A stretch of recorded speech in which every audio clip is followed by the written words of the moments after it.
Assalamualaikum warahmatullahi wabarakatuh. Perkenalkan, nama saya Nala Rosdarizkina dari Fakultas Ekonomi dan Bisnis Islam Program Studi Ekonomi Syariah dengan NIM 4121018. Di sini saya akan menyampaikan resumen materi yang saya buat setelah mengikuti rangkaian acara dalam kegiatan PKD HMJ Ekonomi Syariah IAIN Pekalongan 2021. Materi yang pertama tentang sejarah pergerakan mahasiswa. Sejarah pergerakan mahasiswa terbagi menjadi 4 periode. Yang pertama, periode Budi Utomo dari tahun 1908 sampai tahun 1935. Kemudian periode kedua, pasca kemerdekaan dari tahun 1945 sampai 1966. Dan yang ketiga, periode Orde Baru dari tahun 1966 sampai 1998. Dan yang keempat, periode masa reformasi dari tahun 1998 sampai sekarang. Selanjutnya, pergerakan organisasi mahasiswa. Beberapa organisasi mahasiswa yang mempunyai nama besar dan berperan dalam penumpasan Orde Lama, yaitu HMI, CGMI, GMNI, PMII, PMKRI, GMKI, dan IMM. Gerakan Mahasiswa Malari 1974. Peristiwa Malari yaitu demonstrasi mahasiswa menentang modal asing terutama Jepang. Rakyat melalui mahasiswa menilai bahwa kebijakan negara untuk bekerja sama dengan Jepang dalam bidang ekonomi yang ditandai dengan kedatangan Perdana Menteri Kakuei Tanaka tidak akan menyelesaikan masalah ekonomi yang sedang dihadapi, justru menambah beban negara yaitu hutang. Selain itu, mahasiswa juga menyusun kembali tritura yang berisi yang pertama, bubarkan ASPRI, yang kedua, turunkan harga, dan yang ketiga, ganyang korupsi. Gerakan 98 Reformasi. Latar belakang Gerakan 98 dimulai dengan adanya krisis moneter pada Juli 1997 yang terjadi di Thailand dan menyebar juga ke Indonesia dan negara-negara Asia lainnya. Hal tersebut juga dimanfaatkan mahasiswa yang sudah lama tidur pulas akibat kebijakan-kebijakan pemerintah yang bersifat anti kritik untuk bergerak membawa pesan moral. Gerakan mahasiswa era sekarang, warisan Orde Baru terkait kebijakan NKK atau BKK terbukti sangat ampuh dalam mematikan gerakan mahasiswa. Selain NKK atau BKK, sebab gerakan mahasiswa melemah yaitu yang pertama, kemajuan teknologi, kedua, pragmatis, dan yang ketiga, individualis. Selanjutnya, materi yang kedua tentang Himpunan Mahasiswa Jurusan Ekonomi Syariah IAIN Pekalongan. HMJ Ekonomi Syariah adalah lembaga tertinggi mahasiswa jurusan Ekonomi Syariah IAIN Pekalongan.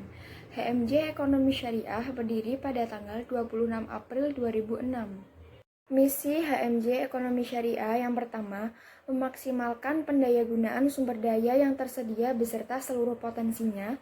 Yang kedua, terciptanya sumber daya insani yang mandiri, tangguh, dan berkepribadian. Yang ketiga, menampung dan menyalurkan aspirasi mahasiswa ekonomi Islam. Yang keempat, mengembangkan potensi intelektual mahasiswa ekonomi Islam yang kuat secara spiritual dan emosional. Kemudian fungsi HMJ Ekonomi Syariah.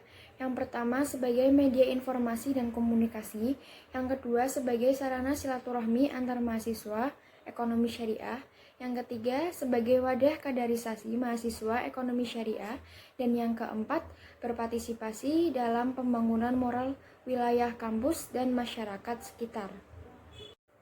Koneksi organisasi HMJ Ekonomi Syariah. Yang pertama, Otoritas Jasa Keuangan atau OJK. Yang kedua, Masyarakat Ekonomi Syariah atau MES. Yang ketiga, Bank Indonesia atau BI. Yang keempat, Kospinjasa. Dan yang kelima, Forum Nasional Mahasiswa Ekonomi Syariah atau Fornasmesya. Kepemerintahan mahasiswa FEBI dan hierarki Perpu mahasiswa. Pemerintahan mahasiswa atau student government. Student government diartikan sebagai pelembagaan kepentingan politik mahasiswa dalam format negara mahasiswa, namun tidak sama dengan negara, di mana konsepnya tidak terlepas dari teori negara. Maka, student government adalah gerakan mahasiswa yang dilembagakan. Student government merupakan bentuk pemerintahan yang mengambil alih kekuasaan. Student government diberi kesempatan untuk menentukan kebijakan negara dengan masuk ke dalam sistem kekuasaan, namun tidak seluruhnya, dan student government merupakan wadah gerakan mahasiswa itu sendiri.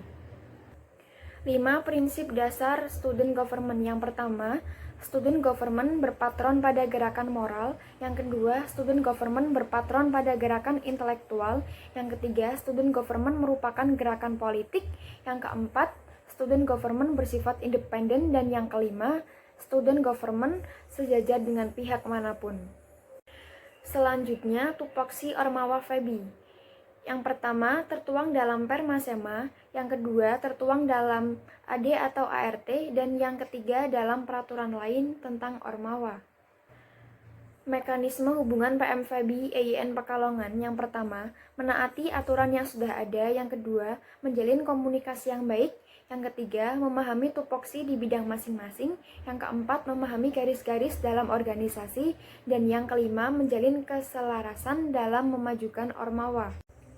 Hierarki peraturan di Indonesia. Yang pertama UUD 1945, yang kedua Undang-Undang, yang ketiga Peraturan Pengganti Undang-Undang, yang keempat Peraturan Pemerintah, yang kelima Keputusan Presiden, yang keenam Peraturan Menteri, dan yang ketujuh Keputusan Menteri.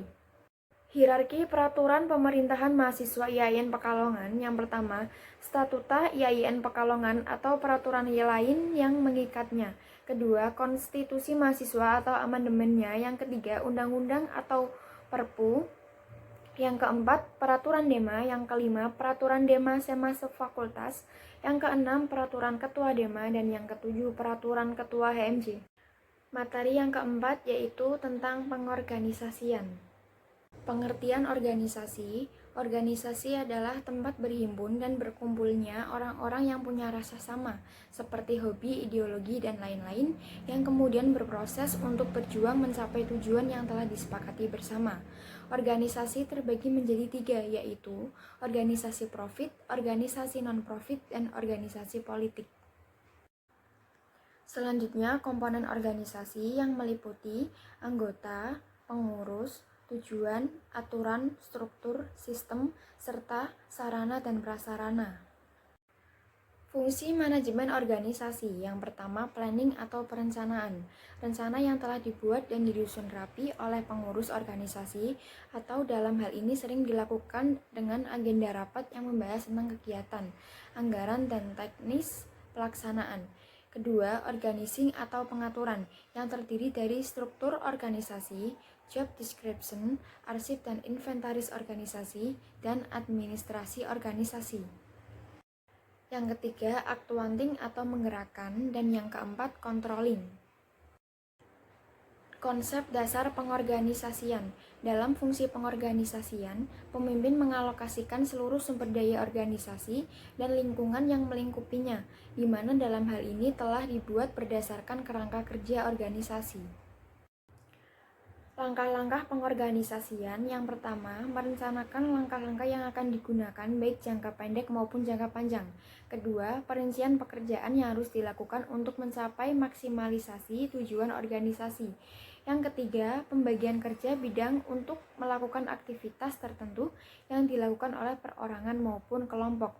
Yang keempat, menetapkan mekanisme untuk mengaktifkan pekerjaan anggota organisasi dalam kesatuan yang harmonis. Dan yang kelima, mengevaluasi kinerja organisasi yang dalam hal ini mencakup semua yang ada di dalam organisasi. Konflik organizing. Jenis-jenis konflik antara lain, yang pertama, konflik dalam diri individu. Yang kedua, individu dan organisasi yang sama. Yang ketiga, konflik antar individu dan kelompok.